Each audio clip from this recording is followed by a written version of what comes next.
ஏசாயா தீர்க்கதரிசியுடைய புஸ்தகம் 55ஆம் அத்தியாயத்தினுடைய 6வது வசனத்தை வாசித்து பார்க்கும் பொழுது ஏசாயா மூலமாக கர்த்தர் சொன்ன ஒரு காரியம் என்னவென்றால், சமயத்தில் அவரை தேடுங்கள், கர்த்தரை கண்டடையத்தக்க சமயத்தில் அவரை தேடுங்கள், அவர் சமீபமாக இருக்கையில் அவரை நோக்கி கூப்பிடுங்கள். அது ஆண்டவர் நம் மத்தியில் இருக்கிறார், ஆண்டவர் நம்முடைய தொடர்பு எல்லைக்குள் இருக்கிறார் உணர்கின்ற நேரங்களில் நாம் என்ன செய்ய வேண்டும்? ஆண்டவரை தேட வேணும். காலையில் கூட காய்கறிக்காரன் வரான் இல்லையா, வண்டியில் ஏதாவது பொருட்களை வச்சுட்டு சத்தம் போட்டு கொண்டு வரான். இன்னும் வெங்காயம் வருகிறது, பூண்டு வருகிறது, இஞ்சி வருகிறது, பலவிதமான பொருள் வருகிறது. அந்த சத்தம் இருக்கிற நேரத்தில் நீங்கள் வெளியே வந்து வாங்கினா வாங்கிக்கலாம். அது அவன் சத்தம் கொடுத்து கொண்டே இருக்கும் பொழுது நீங்கள் அமைதியாக வீட்டுக்குள்ளே இருந்தீங்கன்னு சொன்னால் அவன் போயிடுவான். அப்புறம் வந்து என்ன பண்ணுவீங்க, தூரத்தில் போன பிறகு நீ கூப்பிடுவீங்க, அவனுக்கு அந்த சத்தம் கேட்கவே கேட்காது. அதுபோல் எதுவுமே நமக்கு அருகாமல் இருக்கும் பொழுது அதை பயன்படுத்தி கொள்ள வேண்டும். வாலிப வயதில் இருக்கிற பிள்ளைகள் கூட கர்த்தருடைய சத்தத்தை கேட்டுக்கொண்டிருப்பதற்கான வாய்ப்பை உணர்கின்ற காலகட்டத்தில் ஆண்டவர் ஏதோ ஒரு விதத்தில் நம்மோடு தொடர்பு கொள்ளுகிறார் நம்புவதற்கு ஏற்ற விதமான காரியம் நிகழ்கிற காலத்தில் ஆண்டவர் என்ன செய்ய வேண்டும்? தேட வேணும். ஆண்டவரை குறித்த உணர்வுகளை பெற முடியாத காலங்கள் வந்து விடலாம், பெற முடியாத சூழல் வந்து விடலாம். அதுபோன்ற ஒரு சூழலிலே ஆண்டவரை தேடும்படியான தூண்டுதல் கூட நமக்கு இல்லாமல் போய்விடும். அப்படிப்பட்ட காலங்கள் வருவதற்கு முன்பாக ஆண்டவர் நம் மத்தியிலே நம்மோடு பேசி கொண்டிருக்கிறார், உணர்த்தி கொண்டிருக்கின்றார், பல விஷயங்களை சொல்லி கொண்டிருக்கிறார் என்று நம்புவதற்கு நமக்கு போதுமான காரணங்கள் இருக்கின்ற பொழுது கர்த்தரை என்ன செய்ய வேண்டும்? தேட வேண்டும். ஏன் அவரை நாம் தேட வேண்டும்? ஏன் அவரை தேடுவதற்கு நாம் அவசரப்பட வேண்டும் என்றால், ஒவ்வொரு காலகட்டங்கள் வருகின்ற பொழுது அந்தந்த காலகட்டங்களுக்கு ஏற்றபடி நாம் சில தீர்மானங்களை எடுக்க வேண்டிய தேவை ஏற்படுகிறது. நாம் சில காரியங்களை முடிவு செய்ய வேண்டிய தேவை இருக்கிறது. சிறு பிள்ளைகளாக இருக்கும் காலம் வரைக்கும் வாலிப பிள்ளைகளுக்காக பெற்றோர் என்ன செய்வார்கள்? எல்லா தீர்மானங்களையும் எடுப்பார்கள். வாலிப வயதுகளுக்குள் வர வர வர வர அவர்கள் நிறைய காரியங்களை அவரே தான் தீர்மானிப்பார்கள். முன்னாடி நாம் சட்டை வாங்கி கொடுத்தா போட்டுக்குவாங்க சந்தோஷத்தோடு. இப்போது நாம் வாங்கி கொடுக்குற சட்டை என்ன செய்ய மாட்டாங்க, போட மாட்டாங்க. அவங்க விரும்புகிறபடி தான் என்ன செய்வாங்க, வாங்குவாங்க. அதனால தான் நம்ம ஒன்று வாங்கிட்டு வந்தாலும் எக்ஸ்சேஞ்சுக்கு மறுபடியும் என்ன செய்வாங்க, போய் நின்றுட்டு இருப்பாங்க. ஏன்னா இப்போ நிறைய காரியங்களை அவங்க தீர்மானிக்கிறாங்க. முன்னாடி நாம் கொடுக்குற சாப்பாடை சாப்பிடுவாங்க, இப்போ அப்படி கிடையாது. அவங்க சாப்பாட்டை அவங்க என்ன பண்ணுறாங்க, சூஸ் பண்ணுறாங்க. அதுவும் இந்த மாடர்ன் சொசைட்டியில் அது ரொம்ப அதிகமாக இருக்குது. ஏதோ அப்பா அம்மா சமைச்சு போட்ட சாப்பாடு நம்ம சாப்பிட்டு போவோம். அந்த பழைய கால முறைமைகள் இப்பொழுது இல்லை. உங்கள் டேஸ்ட்டுக்கு நீங்கள் சமைச்சு நீங்களே சாப்பிடுங்க, எங்கள் டேஸ்ட்டுக்கு நாங்கள் என்ன பண்ணுறோம், நீங்கள் சமைச்சா சாப்பிடுவோம், இல்லைன்னா எங்கே யார் சமைச்சு கொடுக்குறாங்க அவங்ககிட்ட என்ன செய்கிறோம், யார் சமைச்சு கொடுப்பாங்க, ரெஸ்டாரண்ட்டில் என்ன செய்கிறாங்க, சமைச்சு கொடுக்குறாங்க. அந்த மாதிரி சின்ன விஷயம் பெரிய விஷயம் நிறைய விஷயங்கள் அவங்கள சூஸ் பண்ணுறாங்க. முதலாவது வந்து நாம் வந்து யூகேஜி எல்கேஜி அப்படின்னு நாம் தான் சூஸ் பண்ணோம், நாம் தான் ஏதாவது ஸ்கூலில் கொண்டு போட்டோம். ஆனால் அவங்க ஸ்கூலில் முடிச்சு வந்தவரை என்ன பண்ணுறாங்க, நான் இந்த கோர்ஸ் தான் படிப்பேன், நான் இந்த காலேஜுக்கு தான் போவேன் அப்படின்னு முடிவு பண்ணுறாங்க. அப்போ எல்லாமே மாறுது இல்லையா? அவங்களுடைய ஃபுட் சிஸ்டம் மாறுது, ட்ரெஸ் கோடு மாறுது, அவங்களுடைய சாய்ஸ் மாறுது, அவங்க ஃப்யூச்சருக்கு ஏற்றபடி சிந்திக்கிற எல்லா காரியங்களும் என்ன செய்கிறது, மாறுகிறது. அப்படி மாறி வருகிற சூழலில் அவர்கள் தீர்மானங்கள் எடுக்கும்படியான நிலைமைக்கு வருகிறார்கள். வாழ்க்கையில் சில முடிவுகளை எடுக்கும்படியாக நேரத்துக்கு வருகிறார்கள்.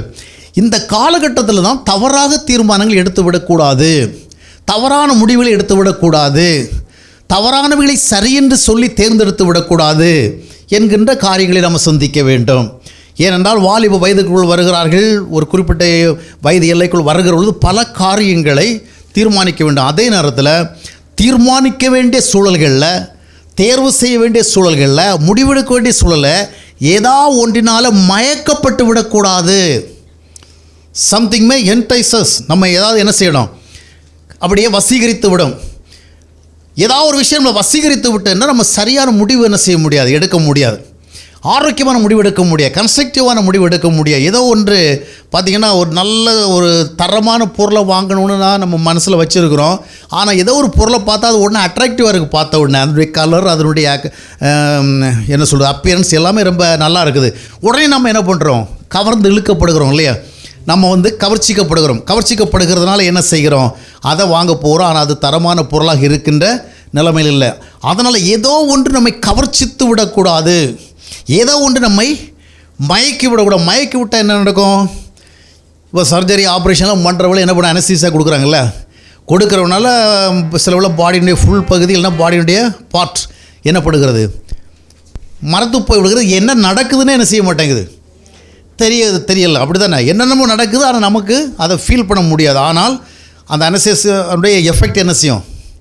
அந்த மயக்க நிலை என்ன செய்யும்? அந்த செடேஷன் வந்து கிளியராகி போக போக அதுக்கு பிறகு தெளிவு வரும். தெளிவு இருக்கிற பொழுது தான் ரியலாக என்ன இருக்குங்கிறது தெரிய வரும். அதுபோல் வாலிப பிள்ளைகள் அறிந்து கொள்ள வேண்டிய காரியம் என்றால், ஏதோ ஒன்று உங்களை மயக்கி விடக்கூடாது, ஏதோ ஒன்று உங்களை வசீகரித்து விடக்கூடாது, ஏதோ ஒன்று உங்களை கவர்ந்து இழுத்து விடக்கூடாது. அப்படி கவர்ந்து இழுத்து உங்களுடைய வாழ்க்கையில் ஒரு முடிவு எடுத்து விடும்படியாக உங்களை தூண்டிவிடக்கூடாது.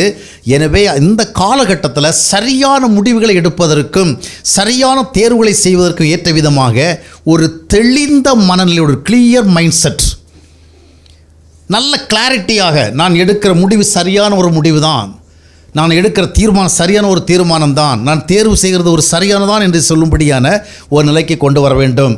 இந்த வயதுகளில் நாம் ஒரு முடிவு எடுத்தால் எப்படி இருக்கும்? கர்த்தராகிய இயேசு கிறிஸ்துவை நம்முடைய வாழ்க்கையில் ஏற்றுக்கொள்வதற்கு முன்பாக, தேவனுடைய ஆளுகை நமக்குள் வருவதற்கு முன்பாக, ரோமர் 12:8 என்ன பார்க்குறோம்? எவர்கள் தேவனுடைய ஆவியினாலே நடத்தப்படுகிறார்களோ, அப்போது when we accept Lord Jesus as our Savior, we have the chance to be led by the Holy Spirit. பரிசுத்தாவின் நடத்தப்படுகிற வாய்ப்பு பெறுகிறோம். அதனுடைய அட்வான்டேஜ் என்னன்னு சொன்னால், பரிசுத்தாவியால் நாம் நடத்தப்படுகிற பொழுது தவறான முடிவுகளுக்கு வாய்ப்பு இல்லை. ஞானமாக சிந்திக்க, சரியாக சிந்திக்க, தெளிவாக சிந்திக்கும்படிய சூழல் வருகிறோம். தேவனுக்கேற்றபடி சிந்திக்கும்படியான வாய்ப்பை பெறுகிறோம்.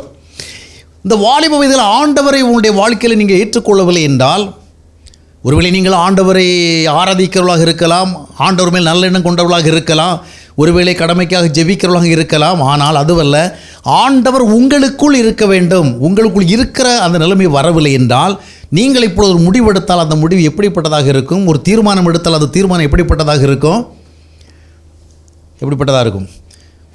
அதாவது உங்களுடைய because of your sinful nature, பாவத்திற்கு அடிமைப்பட்ட உங்களுடைய மனநிலையில் தான் நீங்கள் முடிவு செய்ய முடியும்.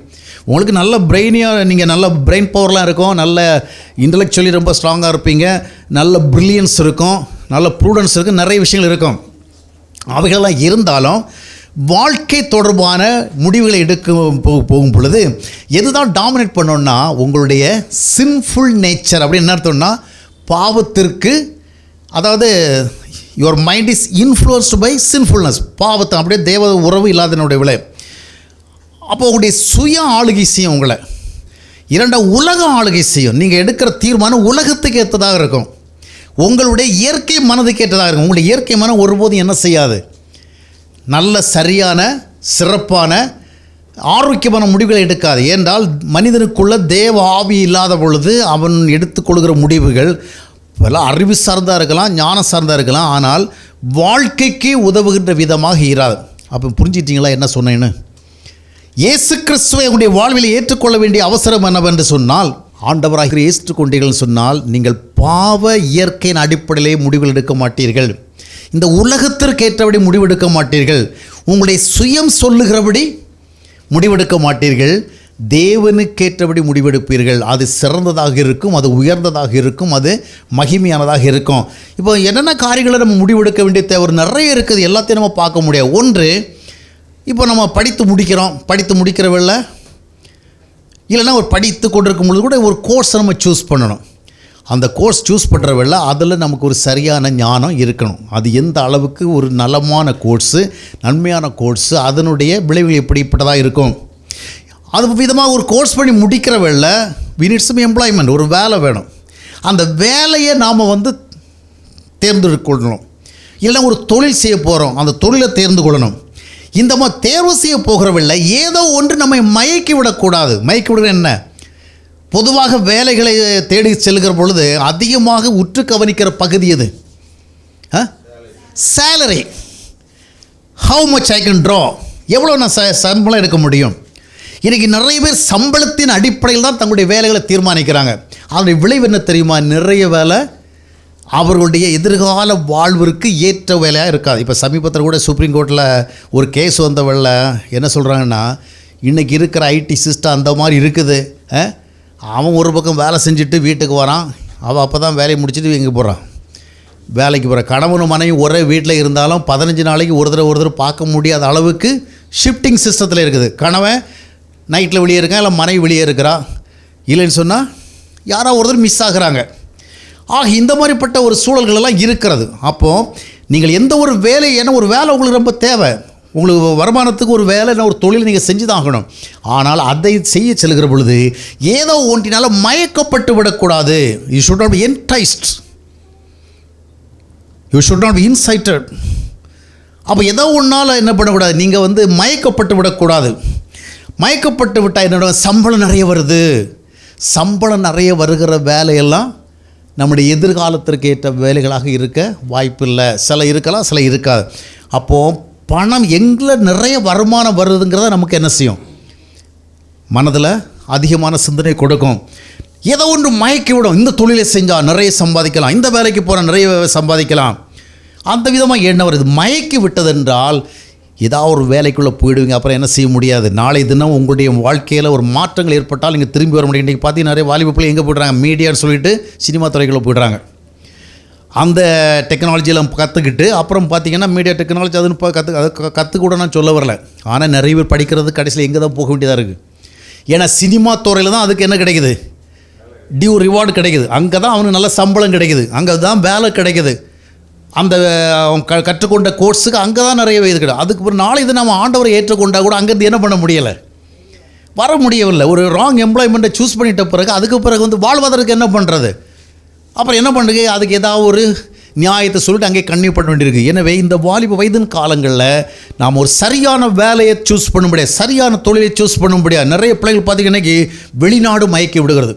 இங்கிலாந்துக்கு போகணும், அமெரிக்காவுக்கு போகணும், ஆஸ்திரேலியா போகணும். போகிறது தப்பு கிடையாது. ஆனால் எது உங்களை தூண்டுகிறது, அங்கே போனால் நிறைய சம்பாதிக்கலாம், அங்கே போனால் நல்லா லக்ஸரியாக வாழலாம், இங்கே விட அங்கே நல்லா இருக்கலாம், இதுதான் உங்களை தூண்டி கொண்டு செல்லக்கூடாது. அதனுடைய விளைவு என்ன தெரியுமா, பல நேரங்களில் அதுவும் சுயநலமாகவே மாறிவிடுகிறது. நாம் போய் நல்லா சம்பாதிக்கலாம், நல்ல முன்னேற நாட்டில் என்ன செய்யலாம், அதற்கேற்ற என்வரன்மெண்ட்டில் நம்ம இருக்கலாம், நமக்கு எல்லாம் நல்லா இருக்கும். ஆனால் நம்முடைய அம்மா அப்பா அவங்களுடைய முதிர்காலம் வயதுகள் நம்ம என்ன செய்ய முடியாது, ஒன்றும் பண்ண முடியாது. ஒரு மரணத்துக்கு கூட என்ன செய்ய முடியலை, வந்து சேர முடியலை. ஒரு நோய்ப்பட்டால் கூட ஒன்றும் பண்ண முடியலை. அப்படி தானே. அப்போது நிறைய நேரங்கள் பார்த்திங்கன்னா ஏதோ ஒன்று மயக்கி விடுகிறது. என்னை பொறுத்த வரைக்கும் வெளிநாட்டுக்கு போகணுமா, இந்தியாவில் பிழைக்கிறதுக்கு வாய்ப்பே இல்லைன்னா தான் வெளிநாட்டுக்கு போகணும். அப்படி தானே. விசுவாசம் உள்ளவர்கள் போகலாம், விசுவாசம் இருக்கிறவங்க என்ன பண்ணணும், இது ஒரு ஏழை நாடாக இருந்தாலும் இந்த ஏழை நாட்டில் விட தான் உலகத்துக்கு 2வது பணக்காரன் இருக்கிறாரு இல்லையா. இந்த ஏழை நாட்டில் கர்த்தரை அறியாத ஒருத்தர் என்ன செய்கிறாரு, உலகத்தினுடைய 2வது பணக்காரன் இருக்கிறார். அப்போது ஆண்டவர் நம்மை ஆசீர்வதிக்க விரும்பினால் இந்த நாட்டிலே என்ன செய்ய முடியும். அப்போ அது ப்ரிஃபரன்ஸ் நம்ம கொடுக்கணும். நம்முடைய பேரண்ட்ஸ் இருக்கிறாங்க, நம்முடைய பெற்றோர் இருக்கிறாங்க, அவங்களுக்கு ஏஜ் ஆகிறவங்கள அவங்களை யார் சப்போர்ட் பண்ணுற, யார் கவனிக்கிறது அப்படிங்கிற சிந்தனை வரும். ஆனால் எனக்கு நல்ல சம்பளம் அங்கே தான் கிடைக்குது, இங்கே கிடைக்கிறதுல 10 மடங்கு அங்கே தான் கிடைக்கணும்னு நம்ம போகணுன்னா மயக்கி விடுகிறது. ஏதோ ஒன்று மயக்கப்பட்டு விடுகிறோம். அதுக்கப்புறம் நம்ம என்ன பண்ண முடியாது, அங்கே போன பிறகு ரிட்டர்ன் கிடையாது. அங்கே போயிட்டோம், பிள்ளைகள் பிறந்துட்டாங்க, ஸ்கூலுக்கு போயிட்டாங்க, அவ்வளோதான், இந்தியாவை மறந்துட வேண்டியதான். அதுக்கப்புறம் பேரண்ட்ஸை மறந்துட வேண்டியது. ஆன்லைனில் அவங்களுக்கு வேணும்னா எதாவது என்ன செய்யலாம், ஆர்டர் பண்ணி மருந்து மாத்திரை சாப்பாடு இதை கொடுத்து கொண்டிருக்கலாமே ஒழிய அவங்களுக்கு ஒரு ஃபெலோஷிப் என்ன செய்ய முடியாது, கொடுக்க முடியாது. எனவே ஏதோ ஒன்று மயக்கி விடக்கூடாது. வாலிப வயதுகளில் ஏதோ ஒன்றில் மயக்கப்பட்டு நாம் என்ன செய்யக்கூடாது, ஒரு தவறான முடிவை. கவனிக்கிறீங்களா, பிரசங்கியார் அவருடைய கடமை செய்கிறார், எப்போ கடமை செய்து முடிப்புக்க போகிறார், கவனிக்கிறீங்களா, உங்களுக்காக தான் பேசிகிட்டு இருக்கிறேன்.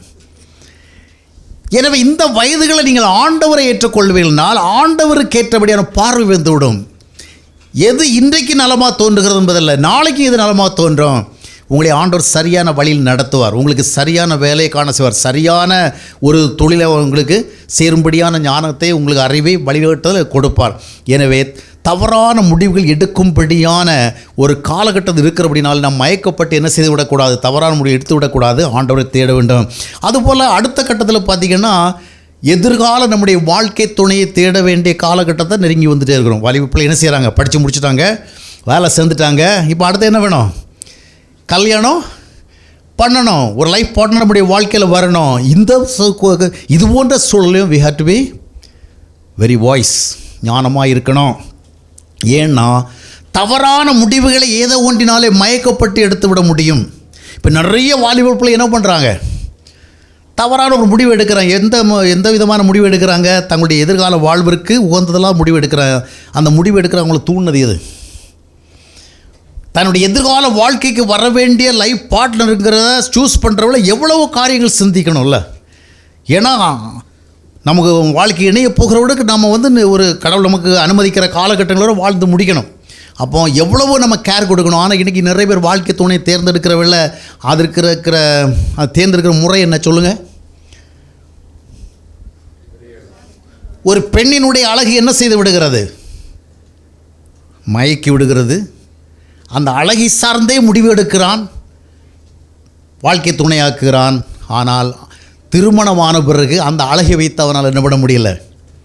இப்போ நிறைய குடும்பங்களை பார்த்திங்கன்னா அவ்வளோ அழகான பொண்ணு அப்படி தான் விரும்பி தவம் இருக்கிற மாதிரி இருந்து கல்யாணம் பண்ணிக்கிறான். அப்புறம் பார்த்திங்கன்னா கோர்ட்டுக்கு அலைஞ்சிட்டு இருக்கிறான். ஆனால் இப்போவும் அவள் அழகாக இருக்கிறான். இப்போவும் அழகி போட்டிக்கு போகிற நிச்சயமாக கன்சிடர் பண்ணுவாங்க. அந்த அழகியாக தான் இருக்கிறான். அழகு எங்கேயே போகலை. இந்த அழகை பார்த்தானே நீ கல்யாணம் பண்ண. இப்போ 1008 பிரச்சனை சொல்கிறான். அது இல்லை இது இல்லை இதெல்லாம் உனக்கு யோசிக்க முடியாதபடி ஒன்றை பண்ணது அழகு. அப்போது அதுக்கு அழகாக இருக்கக்கூடாதுன்னு அர்த்தம் கிடையாது. அழகாக இருக்கலாம். ஆனால் அழகு என்ன செய்யப்படக்கூடாது? உன்னுடைய வாழ்க்கை துணை தேர்ந்து கொள்வதை முடிவு செய்கிற விஷயமாக இருந்துவிடக்கூடாது. சிலர் பார்த்திங்கன்னா கொஞ்சம் சிரிக்க பேசுவாங்க. இதுவே சிலரை கவர்ந்துடும். அந்த சிரிக்க பேசுகிறதே கற்பனையில் வரும். அதுவே முடிவெடுக்க வைக்கும். என்ன பண்ணும்? இதுதான் இந்த ஆள் தான் எனக்கு என்னணும். ஏன்னா அவர் என்ன பண்ணுறாரு? சிரிக்க பேசுகிறார். ஆனால் இதே ஆள் தான் நாளைக்கு ஒன்று ஆள என்ன செய்வார்? இன்றைக்கி சிரிக்க பேசுகிறத தவிர்க்க. ஐயோ இந்த மாதிரி சிரிச்சு பேசுகிற ஒருத்தரை என்னை தவிர வேறு யாரும் என்ன பண்ணுறக்கூடாது, பிடிச்சிடக்கூடாது அப்படின்னு கபக்கிட்டு பிடிச்சிக்கிற. நாளைக்கு இதே சிரிப்பு தான் ஒன்று என்ன செய்ய போகிறது. ஆனால் நாளைக்கு அவன் சிரிப்பான். இந்த சிரிச்சு பேசுகிறவன் பார்த்திங்கன்னா கல்யாணம் ஆனப்புறம் சிரிச்சு தான் பேசுகிறான். ஆனால் அவன் சிரிச்சு பேச இவன் அழுது வாழ்வான். புரிகிறதா? அவன் அன்றைக்கி நான் நிறைய பேர் பார்த்துருக்கேன். அவன் இப்போ சூப்பராக சிரிக்கிறான், நல்லா ஜோக் அடிக்கிறான், நல்ல என்ன செய்கிறான், ஜோவியில் பேசுகிறான். அதில் ஒரு நேச்சரும் மாறலை. ஆனால் இவா தான் என்ன செய்கிறா? துக்கத்துக்குள்ளே இருக்கிறான். எனவே யாரோ ஒருவரோடு பழகிறோம். அந்த பழகிட்ட பிறகு இந்த பழகின ஆளை எப்படி விடுறது அப்படிங்கிற எண்ணமே என்ன செய்து விடும்.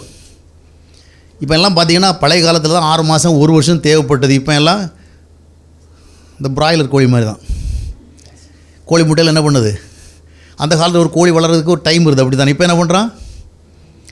30 நாள் 40 நாள் வளர்ந்துருது. அதை மாதிரி காதலுங்கிறத இப்போ என்ன பண்ணுறது? டைம்லாம் தேவை கிடையாது. 1 வாரத்துக்குள்ளே முடிவாயிடுச்சு. 1 வாரத்துக்குள்ளே அவன் தான் வேணும், அவள் தான் வேணும், முடிவெடுத்தாச்சு. ஆனால் மயக்கப்பட்டு விடுகிறோம். ஆனால் மயக்கம் தெளியும். காதல் காலங்களில் ஏற்பட்டதான மயக்கங்கள்லாம் கல்யாணமானவொன்னே என்ன செய்யும்? தெளிய ஆரம்பிக்கும், கரைய ஆரம்பிக்கும். அப்போ தான் ரியாலிட்டி தெரிய வரும். ஐயோ இதுவா? ஆமாம், அழகை மட்டும் வச்சு அங்கே வாழ முடியாது. சிரித்து பேசுவார், அதை வச்சு வாழ முடியாது. நல்லா ஸ்மார்ட்டாக பேசுவார், இதெல்லாம் வேலைக்காகாது. திருமணத்துக்குள்ளே போன பிறகு நிறைய விஷயங்கள் கிளியராக தெரிய வரும். அன்றைக்கு தான் வாழ்க்கை என்ன செய்ய முடியாது, சகிக்க முடியாது. இன்றைய சோசியலில் நம்ம அதை தான் அதிகமாக பார்த்துருக்குறோம். எனவே வாழ்க்கையிலே உனக்கு உன்னுடைய எதிர்காலத்திற்கு தேவையான ஒன்றை தீர்மானிக்கிற ஒரு அற்பமான காரியங்கள் உன்னை என்ன செய்துவிடும், மயக்கி தீர்மானம் எடுக்க வைத்துவிடும். ஆனால் நாளை தினம் உன்னால் என்ன பண்ண முடியாது, சரி நம்முடைய கண்களுக்கு முன்பாக இன்றைக்கு அநேக பிள்ளைகள் தங்களுடைய வாழ்வை இழந்து என்ன செய்கிறார்கள்? ஏதோ ஒன்றை பார்த்து கவர்ச்சிக்கப்பட்டார்கள், ஏதோ ஒன்றை பார்த்து இழுக்கப்பட்டார்கள், ஏதோ ஒன்றை பார்த்து மயங்கினார்கள். ஆனால் மயக்கம் தெளிந்து விட்ட கல்யாணம் ஆன உடனே என்ன ஆகிடும்?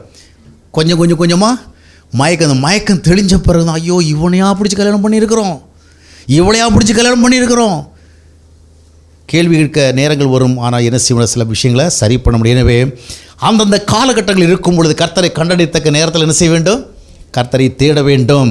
எனவே கர்த்தராகிய இயேசு கிறிஸ்துவை ஏற்றுக்கொண்டு உங்களுடைய பாவ இயற்கையின் அடிப்படையில் முடிவெடுக்காமல், உலகத்துக்கேற்றபடி முடிவெடுக்காமல், உணர்ச்சிகளுக்கேற்றபடி முடிவெடுக்காமல், கர்த்தராகிய இயேசு கிறிஸ்துவின் ஆளுகைக்கு உட்பட்டு முடிவெடுத்து உங்களுடைய எதிர்காலங்கள் சீரும் சிறப்புமாக இருக்கத்தக்கதாக இன்றைக்கு ஆண்டவருக்கு என்ன செய்ய வேண்டும்? ஒப்பு கொடுக்க வேண்டும். ஆண்டவர் தொடர்ந்து உங்களோடு பேசி கொண்டிருக்கிறான். ஒருவேளை நம்ம இதை பற்றிலாம் சிந்திக்கவே ஆரம்பிக்கலையே, இதை பற்றிலாம் நம்ம கேட்கணும். ஆனால் அந்த நிலைமை எப்போ வரோன்னு சொல்ல முடியாது. வாலிப வயதுகளுக்குள்ளே வந்து விட்டோம்னா அது எந்த நேரத்தில் என்ன செய்யும்? வருவதற்கு முன்பாக என்ன செய்யும்? வருமுன் காக்க வேண்டும். கர்த்தரை ஏற்றுக்கொள்ளுங்கள், அவருடைய ஆளுகைக்கு உட்படுங்கள். அவர் உங்களை தெளிவான பாதையை வழிநடத்தி செல்வார், உங்களை சீராக கொண்டு செல்வார். தவறான முடிவுகளை எடுத்து விட்டோம் என்று வருந்தோருக்கான சூழல் உங்களுக்கு வராது. எல்லா வாழ்க்கை சூழல்களையும் ஆண்டவர் உங்களோடு இருந்து உங்களை வழி நடத்துவார். கர்த்தர் தாமே தொடர்ந்து உங்களை விதமாக ஆசீர்வதிப்பாராக. அன்பானவர்களே, ஜீவ நீரோடை யூடியூப் சேனலை சப்ஸ்கிரைப் செய்திடுங்கள். சப்ஸ்கிரைப் பட்டனை கிளிக் செய்து பெல் சின்னத்தையும் கிளிக் செய்து தினமும் புத்தம் புதிய தேவ செய்திகளை உடனுக்குடன் பெற்றிடுங்கள்.